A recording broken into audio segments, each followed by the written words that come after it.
All right, hello everyone, welcome back. It's time for another video, and this time we're going over the 1950s. The 1950s are really simple, and they're very similar actually to the 1920s. We're going to see there's going to be a lot of prosperity. America's going to be doing really good after World War II, and you're going to have kind of some cultural changes, and everything is really pretty positive in this lecture. So should be pretty easy, should be pretty straightforward, and hopefully a little bit shorter for you.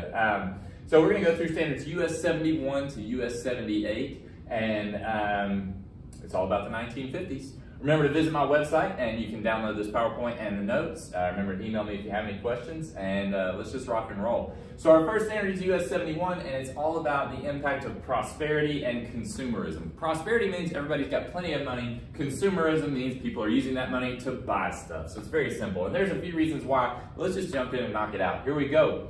So first thing you need to know is that, just like I said earlier, similar to the 1920s, we got a lot of prosperity, okay? The U.S. is doing very well after World War II. Remember, we were dominant in World War II. And our economy was super mobilized during World War II, so people had money to spend. Not only that, but remember, after a war, culture usually does pretty well because people tend to be happier, and so they produce more, okay? Now, there's something that you're going to need to know, and it's called the GI Bill. GI Bill, and that's this right here. And I'll tell you more about it here soon. But basically, it's a bill that the government passes that basically allows veterans to have money when they come home. And they can use that money either to buy a house or to go to college. That's the two main ways. And some of them even use it just to live off of for a while. So this is very good. It's going to stimulate the economy. People are going to be buying more, and we're going to have something created called a consumer culture. And we talked a little bit about that in the 1920s. So people are happy, they are spending their money, they're living the good life, and things are moving forward in America. So that's the way it's kind of similar to the Roaring 20s, okay? So that's what you need to know about the basics for prosperity and consumerism in the 1950s. Basically, there was plenty of money to go around. Let's keep rocking and rolling. All right, now, so a couple of new little things that you need to know. Like I said before, the GI Bill is going to be a big help to a lot of people. But here's something new that we haven't talked about yet in this class. It's the growth of white-collar jobs. And let me make sure you can see this, because there is a bit of a glare. Now it looks good. The growth of white-collar jobs. And all that means is that these people are not working in factories. They're not doing what's called blue-collar work, which means they're not doing as much hands-on type stuff, but rather they're working in an office. A white-collar job means they probably wear a suit to the office. They probably do some type of managerial type work or administrative type work.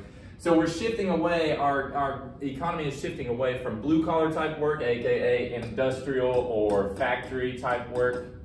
Wow, that handwriting is amazing. Factory type work towards this. So this is before World War II, and then this is going to be after World War II, okay? So white-collar jobs. And a big reason why is because a lot of war veterans were able to go to college and then get those higher-paying jobs in a white-collar setting. And that's really all you need to know about that.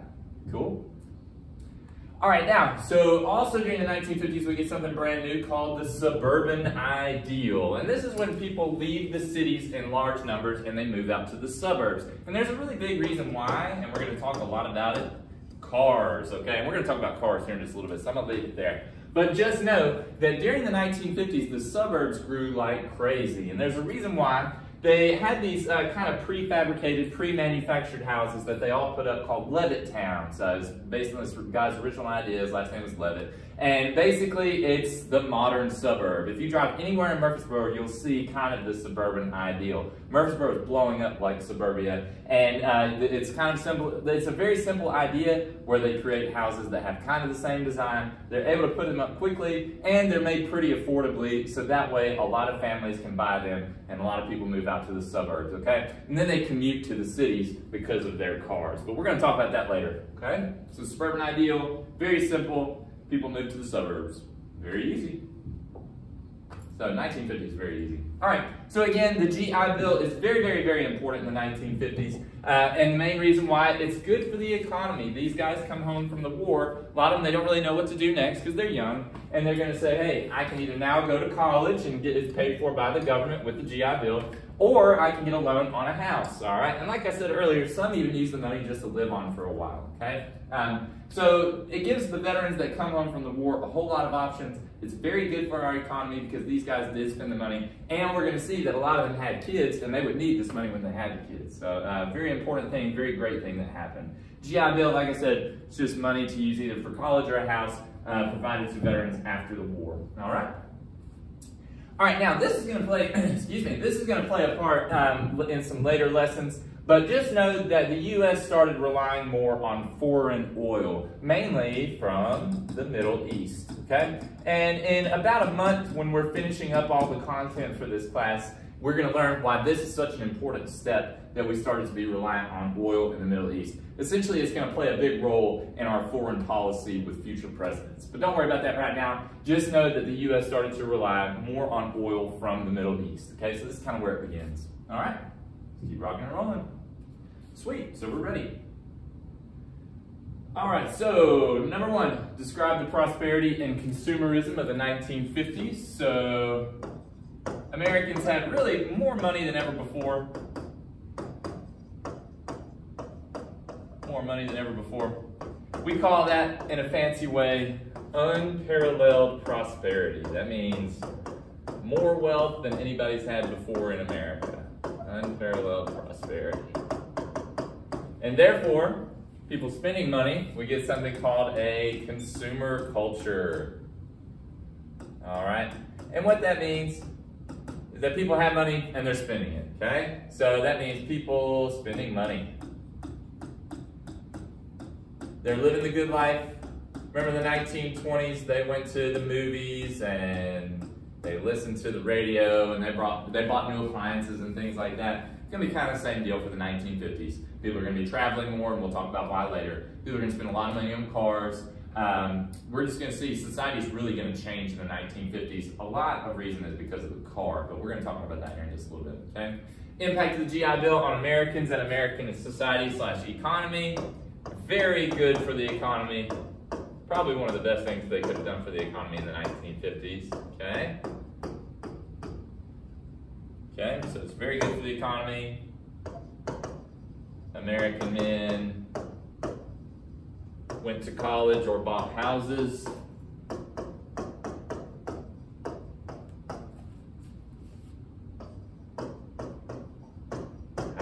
And I got room here, there we go. And also you're gonna see the growth of white collar jobs. So a different type of job in America. White collar jobs. All right, there you go. So very, very simple. Basically the 1950s, there's plenty of money to go around and America has a booming economy. So that's very good. Everybody benefits from that, so that's cool. All right, hopefully you got all that. Let's keep rocking and rolling. I'm trying to go quick today. All right, next thing that you need to know, it's called the baby boomers. And you've probably heard this from various memes of the okay boomer. And basically nowadays, that refers to kind of the older generation of Americans that are living now. But back then in the 1950s, these kids were being born. This is the group of people born from 1946 to about 1964, okay? That's all it means is the generation born between 1946 and 1964. And I think I might have that second number wrong, though. I'm not sure. We'll check here in just a second. It's on here, okay? But we're gonna learn what's their impact. They did some really good things. They made a lot of money and they spent a lot of money. So let's talk about that. So here we go. Yeah, like I said, baby boomers, they're just Americans born from 1946 to 1964. It makes up about 76 million people, which is 40% of our population. So this is a very, very big group of people. And they're all getting ready to retire now, so it's going to be a very interesting shift of how our world and the economy is about to change.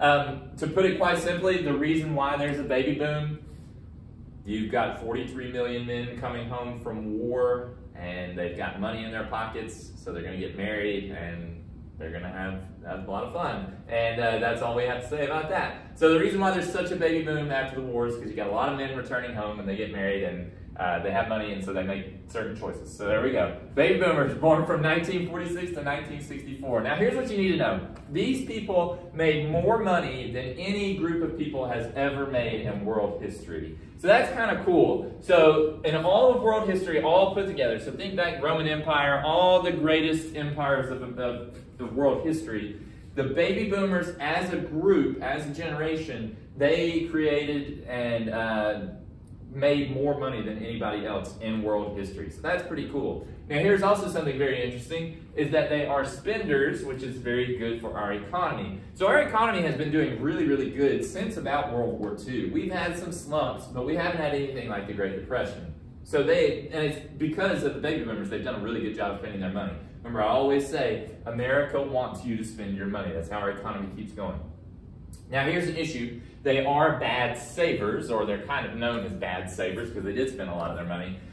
So like I said a few minutes ago, these people are getting ready to retire. So it's going to be very interesting to see how our government shifts to try to take care of these people. Because it could be some policy changes.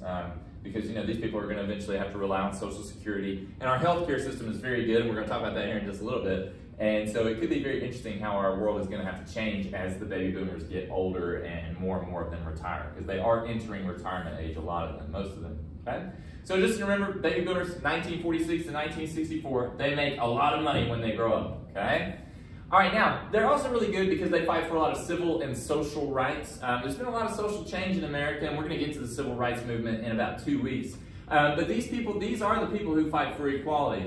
They are kind of the hippie generation, as you can see there. But they fight for equality, and they have a big focus on service and volunteering. Overall, I would say the baby boomers are probably a really good generation. I know that young people nowadays look at the boomers, and see them as kind of old school, but you have to think their parents were probably way more old school than they were. So more progressive mindsets among the baby boomers as a whole, and they fight for a lot of changes in America, which is really, really good. And we'll talk about the civil rights movement here, like I said, in 2 weeks. So there you go. All right, keep moving. All right, so who are baby boomers? They are Americans born from 1946 to 1964, okay? And then what impact did baby boomers have on the American economy? All right, so they are good for the economy. Remember why? Because they spend their money. That's what our economy needs. They need you to spend money. Big spenders. What impact do they have on society and culture? They fought for equality and more rights.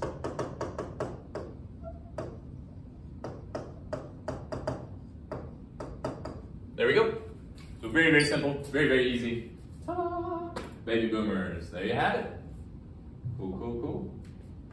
All right, now we're going to talk about a very important president during the 1950s and early 60s, President Dwight D. Eisenhower, aka, he had a nickname, and I don't know where it comes from because his name is Dwight. I guess the nickname Ike is short for Dwight. I don't know how, but I don't know where it comes from. If you know, you can email me and let me know. But his nickname is Ike Eisenhower. And we're going to talk about some really good things that happened during Eisenhower's administration. So let's just jump right in and rock and roll. All right, so this is Eisenhower here. Remember, we already actually learned about him a little bit. He was commander of Allied forces in Europe, and there he is talking to the guys about to jump in behind the enemy lines at Normandy during D-Day. He gave a very famous speech on D-Day. And then he became so famous because of his heroism during World War II, that he actually becomes president from 1953 to 1961. Now, under him, the economy does really well. So he's looked upon favorably in the eyes of history. Usually, if the economy is doing good under a president, in history, they get a good reputation. So good president, good job, Eisenhower. Good economy, good president. All right, now, one of the biggest things that comes about during Eisenhower's administration are advances in medicine. And here are some of them. There's a whole lot more than these actually, but here are some of them. These are really the important ones. Penicillin. Penicillin can fight off a lot of things.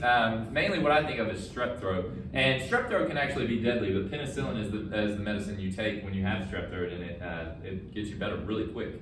He also, under his administration, there was a polio vaccine developed, and polio back then used to kill a lot of children. It's a disease that makes children crippled, and eventually it does kill them. But a polio vaccine was created under his presidency. Also chemotherapy, which helps fight off cancer. And then the birth control pill. And here's the thing about this, why you need to remember this. Because of these advances in medicine during Eisenhower's administration, the baby boomers are going to live a lot longer. They're going to survive childhood because of these things, okay? And because they have good health, they're going to live a good, big, long time. And here's the thing, the reason why that's so good is because, like I said, they're going to grow up to generate a whole lot of wealth. They're going to spend that money, and it's going to be great for our economy. So that's really the takeaway. The reason why you need to know about Eisenhower's advancements in medicine is that good health equals long lives for the baby boomers, and therefore it's good for the country as a whole, okay?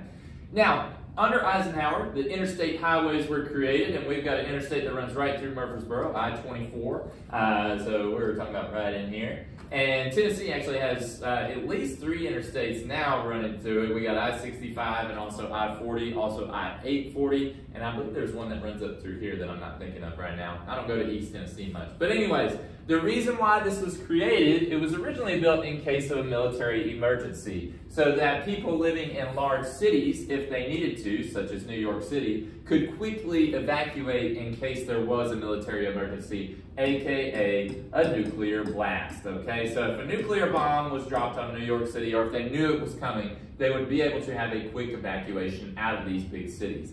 Now here's the unintended consequence that actually works out really good. Now people are able to move themselves and goods very quickly across the country. So this is very, very good for the economy. Think about how many 18-wheelers you see driving down the interstate. They are taking things to stores for people to buy. That's typically what 18-wheelers are carrying, is goods that you and me are going to purchase somewhere, for the grocery store, department store, wherever, okay?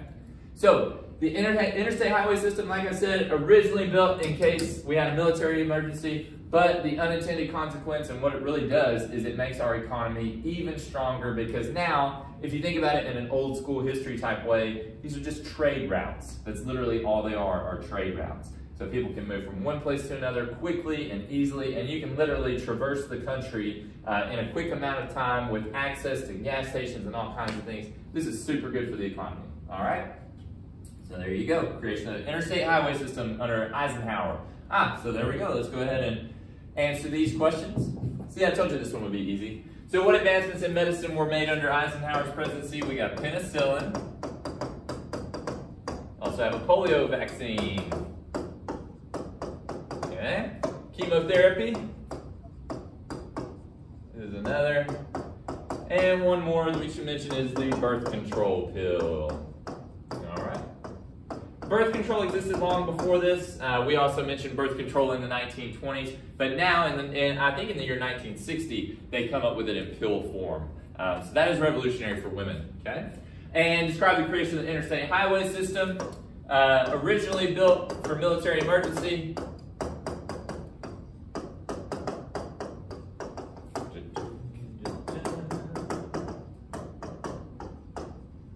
So it's originally built in case people need to evacuate the cities really, really quickly.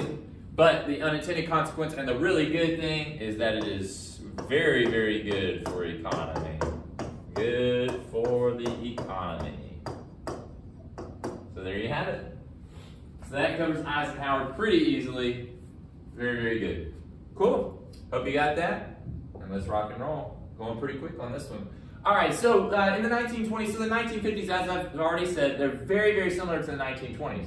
And we're going to get a lot of advancements due to cars, just like in the 1920s. But the 1950s is going to go even bigger and bigger than ever before. It's going to be a big game changer, and we'll see why right now. So let's just go ahead and knock this out.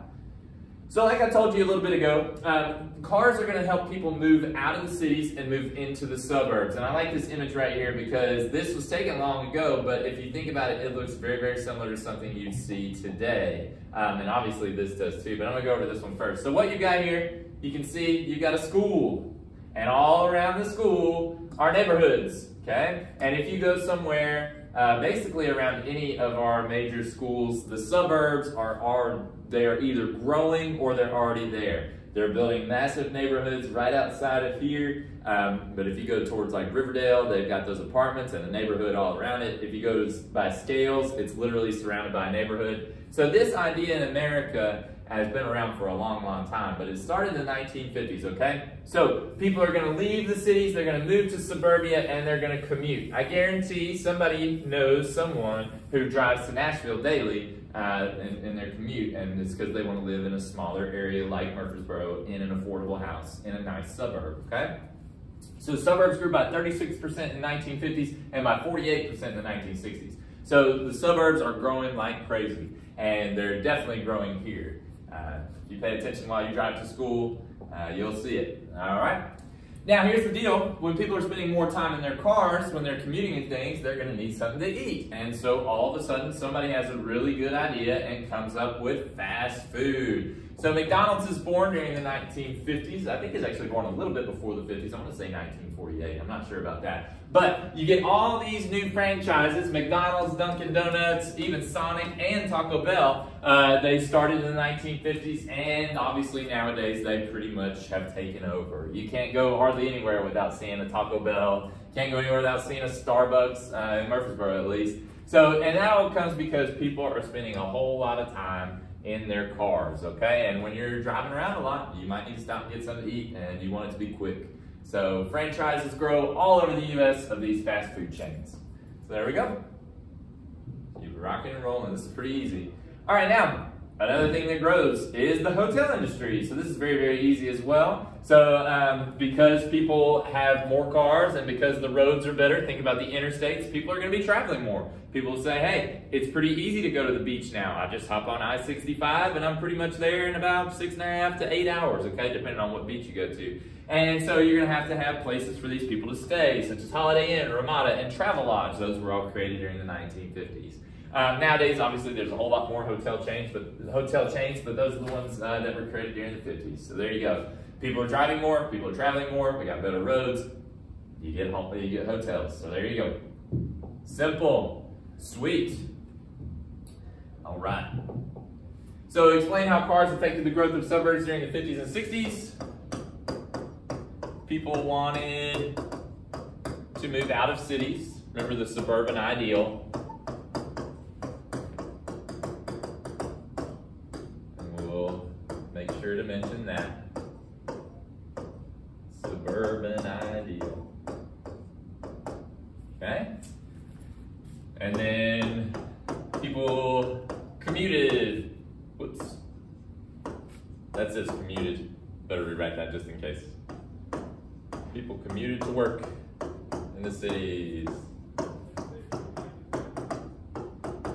So now they say, hey, we don't have to live in the big crowded city anymore where it's loud and it's noisy and there's a whole lot of people. We can move to the suburbs where it's a little less crowded. It's a little bit better to raise a family because the kids can live right by the school. They can walk to school. They can play in the yard. We're not in a big or a small, tiny apartment in New York City. We can live outside the city and I can commute to work because I have a car. Very simple, okay? So explain how cars affected the growth of fast food chains. So more time in cars equals eating in cars. That's really basic, really simple, but that's what you need to know. So more time in cars equals eating in cars. I hope that makes sense. Basically, if you're commuting to work and you need to stop and get a cup of coffee, remember Dunkin' Donuts was around then. If you're driving home at night and your wife calls you, well, then she'd have to call you before you leave work back then because no cell phones yet. But if your wife calls you before you leave work and she says, hey honey, I don't feel like cooking, will you please stop at McDonald's and pick up 5 cheeseburgers? You can definitely do that, okay? So name specific restaurants. So we got McDonald's. That's the first one. Sonic was up there. Taco Bell, Dairy Queen, Dunkin' Donuts. Looks like it says Pumpkin Donuts. And then hotels, Holiday Inn, Travelodge, and Ramada Inn. There you go. So that covers it. for that one. Let me get a swig of water, and then we will keep moving along. I think we're about halfway done. Almost. It's looking good. Only about 20 minutes in. That's pretty good.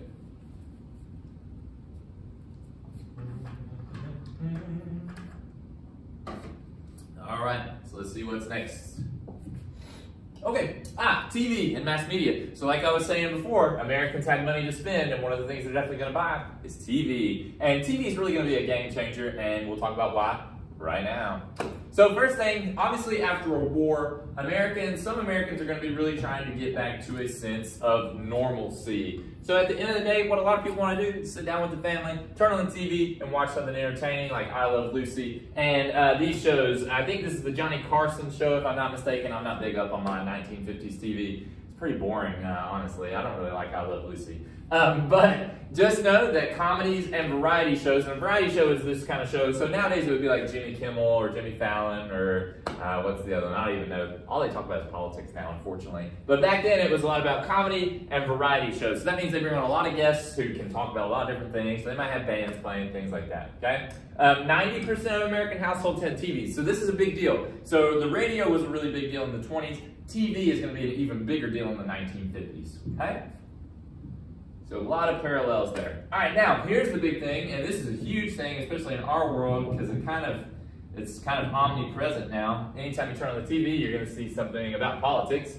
But in 1956 and 1960, we had the first televised presidential debates. You had John F. Kennedy versus Richard Nixon there. And so this way, citizens are a more informed public. They understand more who their presidential candidates are. And this is actually a really good thing that happens. Now, one offshoot of this is that because of cartoons, these candidates are able to get on there and say, hey, here's why you should vote for me, here's why you shouldn't vote for the other guy. Now, I think it's kind of turned pretty ugly nowadays as far as they just kind of talk bad about the other guy and don't really say much about what they were going to do. But if you look back at this debate, and there are transcripts of it, you can watch it on YouTube. They were actually pretty civil, and it's not really like how it is today. Today it's more of like a reality show where it's kind of argumentative and it's kind of entertaining. Back then it would have been a lot more informative and a lot more civil, okay? But it's just how times change. Can't fight it, you just gotta go with it. All right, now one of the biggest things and one of the most really important things, and remember this lesson is a lot about the economy and how America was doing really good because we have plenty of this, okay, plenty of money. Commercials. Commercials are going to be super duper important. A lot of 1950s commercials are really weird. If you watch these old Kool-Aid commercials, they're super weird. But anyways, you should look those up sometime, 1950s commercials. But here's what you need to know. The takeaway, $336 million was generated for the economy in 1953. I don't know how much that is in modern day money, but it's probably in the billions, maybe even close. Nah, it's probably just in the billions. But here's why. People love TV. It's a lot better than the radio because now you can just look at it. You don't have to sit there and listen and be engaged. You can just watch. So now they're reaching larger audiences than ever, and so these commercials are going to be very effective because when you can see it and it looks cool, and the people who are partaking in it, so like Kool-Aid, if it's got, you know, a beautiful little family who's drinking the Kool-Aid and everybody's like, wow, this Kool-Aid's good, you're going to want to go buy some Kool-Aid. And plus Kool-Aid is good, everybody knows that, so there you go. All right, so basically what you need to know is that commercials were massively important for TV, and they were massively important for the economy, made a whole lot of money. All right, a game changer. So there we are. Simple lesson today, I like it. So how do politicians use the prevalence of TVs in American homes to their advantage? So what they're gonna do is they're going to have the first televised debates.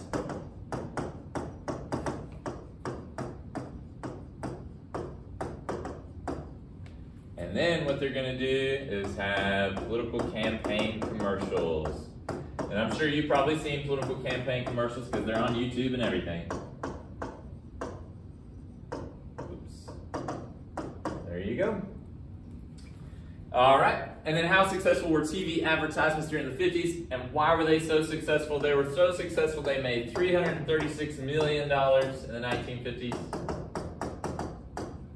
And the reason why they're so successful is they could reach a larger audience than ever before. People love TV. I mean, you got to think, if you've never seen a TV before, and I mean, we're all addicted to our screens, and this is kind of where it starts. I mean, everybody loves to look at a screen and gather information. I mean, it's appealing, something that does something for our senses. Could reach larger audiences than ever before.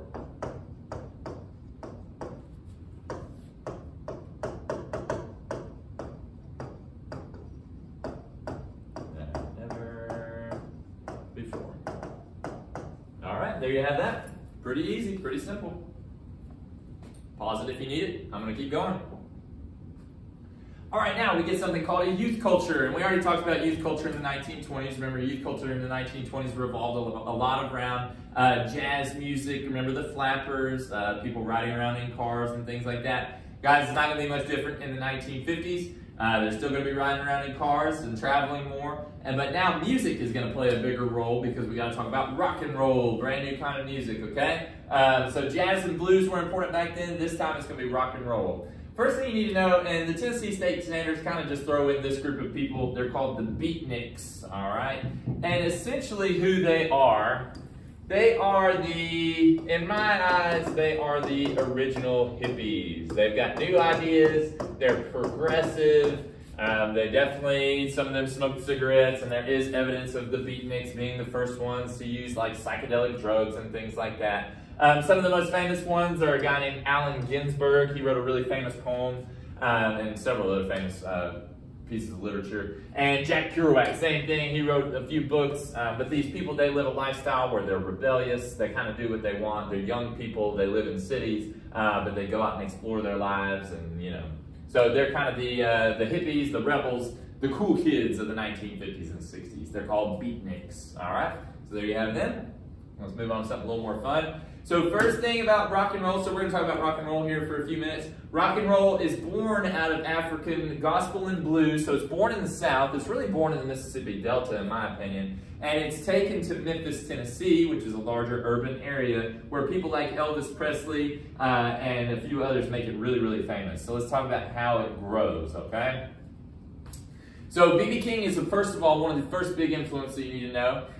He was a radio DJ, and his name is not actually BB. BB stands for Blues Boy King. But his style of play and the music that he played on the radio was very, very important to a lot of different musicians coming up. A lot of musicians, if you were to ask them who's one of their influences, a lot of the older people, they're going to say B.B. King is one of the most important musicians of the day. All right, and then the other one that you need to know, and obviously very, very famous, and he's from Tennessee, Elvis Presley, okay? And Elvis Presley hung out with people like B.B. King. He hung out in Beale Street, and he's originally from Mississippi, but he was discovered in Memphis, all right? And his style of music took the country by storm. He was very, very famous, played on the radio, and he is known as the king of rock and roll. And in my opinion, he is one of the best artists to ever live, okay? He did his own thing, and he did it his way, all right?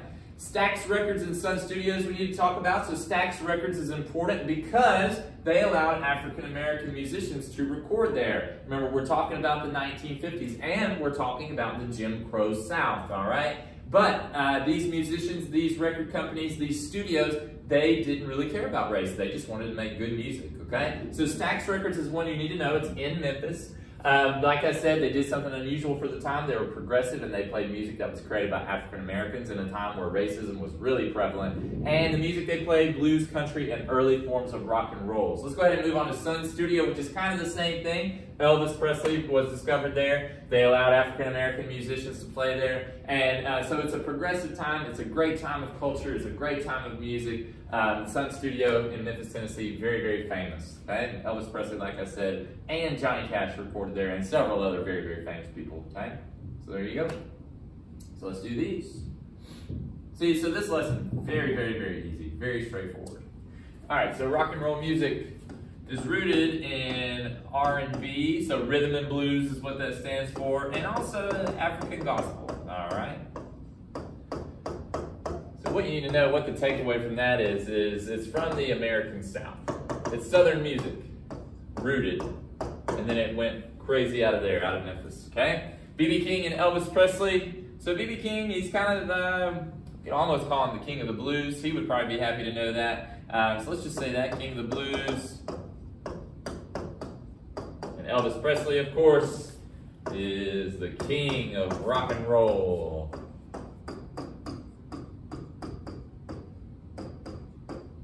All right, there you go. Stax and Sun Records, they're both located in Memphis, Tennessee. Why are they important in American musical history? They are really the birthplaces of rock and roll.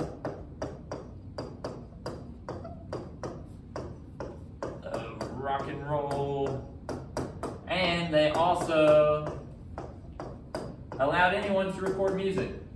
Didn't matter the skin color. If it was good music, they'll take you. So that was progressive at the time. They were forward thinking. Okay? When you're forward thinking, you get better culture. There you go. Ta-da! So there's a little bit of music history there. All right, and we're almost done, y'all. We're going to do JFK, and then we got one more, which is the Brown versus Board of Education. But let's go ahead and talk about JFK. Unfortunately, we don't really talk about all the big theories around the assassination and all that stuff, and we really don't talk much about his presidency other than his New Frontier programs. So that's what you need to know. That's your takeaway, the New Frontier program. So let's go through what that means. So what it is, after FDR and after the Depression, a lot of presidents looked back and said, hey, FDR really did a good job with his programs because he helped Americans. And so you get these other new programs called like the New Frontier. And essentially what it does is it basically tries to focus on improving America in a lot of different ways, okay? So first of all, they're going to give a lot of money to schools. They want to focus on improving graduation rate. And of course, I know nowadays science, math, and English are the big subjects, and this is kind of where it begins. It began to focus on science, and there's a reason why, and it's called the space race. We're going to talk about the space race in just a second. But basically, JFK's goal is to make America's kids the smartest in the world, okay? They also focused on some teacher training programs. They gave money for scholarships and libraries, and they helped out with special education services. So part of the New Frontier programs is spending a lot of money on schools, which is very, very good. Obviously, education is the key to liberty. I'm a firm believer in that. Education is definitely the key to freedom. So knowledge is super important. JFK realized that, and he improved the schools, okay? He also, in part of his New Frontier programs, focused on ending racial discrimination, or tried to, okay? So he did support the Freedom Riders in the South, and we're going to talk about them in a couple of weeks. Under JFK, black students were allowed into Ole Miss, which had formerly been segregated. He also, under his administration, protected these protesters, and he started the passage of the Civil Rights Act. Unfortunately, he was killed before it was passed, but we'll see that the Civil Rights Act does get passed in 1964 after he was killed. And it's kind of in a way to honor him. After he died, the next president, LBJ, decided to go ahead and pass the Civil Rights Act. So there you go. All right, now, one of the things you need to know, and I kind of went over this in the last lesson, is the Peace Corps. The Peace Corps was created during this time period, and the reason was it's kind of like an American outreach program. They sent America's young, bright minds, so whether that's teachers, doctors, people who are good at diplomacy, people who are good at developing communities, and they send them around the world to poor people, to poor countries like third world countries in Africa, South America, all over the place, and they say, hey, we're going to help you figure out how to advance your community, to bring you all out of poverty. So some of the things they might do is like build hospitals. They might dig a well so that people can have access to clean water. They might establish schools, things like that. So the Peace Corps, and this was really popular among young people during the 1950s. Remember, I told you the baby boomers were really interested in helping out each other and helping to develop better communities, helping to develop just a bigger sense of humanity across the world. Because World War II was a game changer. People saw, say, hey, we don't want this ever again. We don't want another Holocaust. So we want things like this, the Peace Corps, where things are going to be better. We want to build a better global community, okay? All right, now we get to the space race. So finally, the space race, as I told you last week, it was a part of the Cold War. Essentially, the first country, either Soviet Union or USA, to successfully get to space can pretty much control the world, which is kind of true in a way. And so early in his presidency, JFK gives this famous speech, and he says, "We choose to go to the moon." And everybody went crazy, and NASA's created, and they spent billions and billions of dollars spent on science and space research, and the goal was to put a man on the moon by 1969, and that was accomplished, if you believe in the moon landing. I believe in it. I don't see why people think it's fake. But if you want to debate me, we can. Just send me an email and tell me the moon landing's fake. I really don't care if it's fake or not. I think it happened, so cool. So there you go. So just know that under JFK, we apparently put a man on the moon, all right? And it was kind of his initiative there. But it was kind of spurred on by the Soviet Union, because remember, the Soviet Union, they launched that satellite called Sputnik, and then America freaked out because they had a satellite in space. We didn't have a satellite in space, so we got to do better than them. And so we did. We put a man on the moon. So there you go. All right, so let's go ahead and work on this. Well, Kennedy's main 3 areas of focus in improving American education. So he wanted to improve graduation rate. He wanted to have better teachers, so teacher training. And a focus on science. And there's more to it than that, but that's what you can know, okay? How did Kennedy help in racial discrimination in America? Protected protesters. He said, hey, it's okay to protest. They need to be protesting, okay? Protected protesters. And began, he didn't get it passed because remember he got killed before it happened, but he began passage of the Civil Rights Act.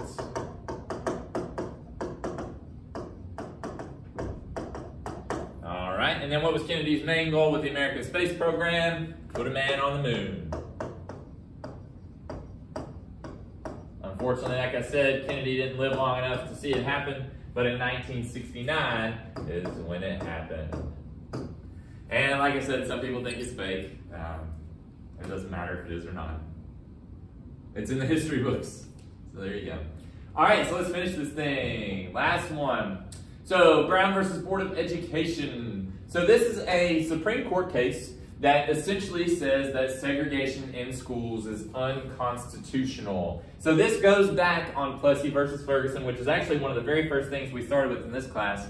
And it kind of proves that separate but equal was a lie. Unfortunately, the southern states kind of ignored this, okay? And they kind of ignored it. And like I said, we're going to get the National Guard involved and things like that. But we'll talk more about that when we get to the Civil Rights Movement. But the reason why this is important, notice, this happens in 1954. The Civil Rights Movement really gets started in the mid to late 1950s and then gets really going in the 1960s, okay? So this is a game changer. Brown versus Board is a game changer because it desegregates schools on a federal level. Remember, the southern states kind of resisted it, but we'll talk about that later. But this is going to be kind of fuel in the civil rights fire to get the civil rights movement really, really going. So this is a very, very good thing that this happened. Supreme Court says segregation of schools is unconstitutional, so schools will now be integrated, which is very good. All right, so there you go. We are going to come back to this, so if it seems like I went over that very, very quickly, I promise in 2 weeks we're going to come back to this and learn more about Brown versus Board, and then we'll talk about the actual civil rights movement, okay? So very important time period in history, and I'm not just brushing it off. We will come back to it. We're just kind of talking more about the other side of 1950s culture first. All right, so here we go. So what important decision was made in Brown versus Board of Education? Segregation in schools unconstitutional.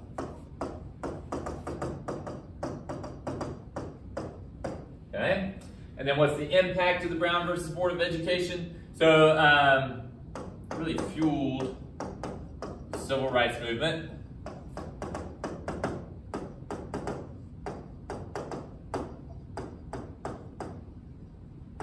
Okay, and it proved that separate but equal was a lie.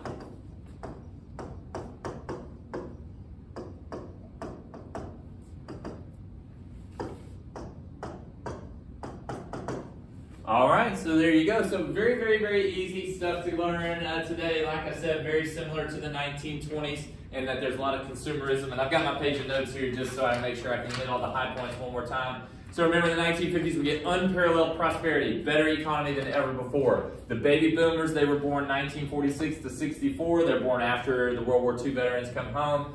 Remember, a lot of good things happen because they spend so much money. Eisenhower, good president, makes a lot of advancements in medicine, so better medicine equals longer lives for Americans. That's a good thing. Also, the interstate highway system, very, very good for the economy because people are able to trade easier. All right, cars change the game because you get things like fast food chains and more hotels, things like that. People moving around, exchanging ideas, living a different kind of life. Remember TVs. TVs are important. They're very good for the economy. They're very good for presidents to really get their message out there through presidential debate, presidential advertisements, things like that. Let's see what's next.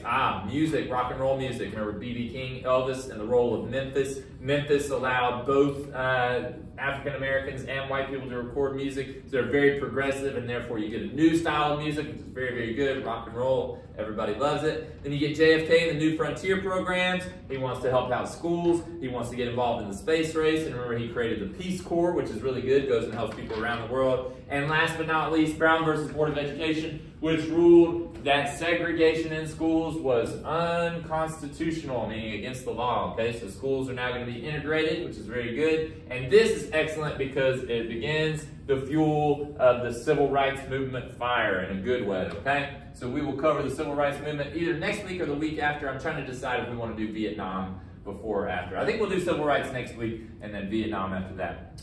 All right, guys, we went through that quickly, but I think it was pretty simple, easy stuff to go over. Remember, you can visit my website and download this PowerPoint and the notes. Email me if you have any questions, and hope everybody's having a good day, and hope you learned something. Bye!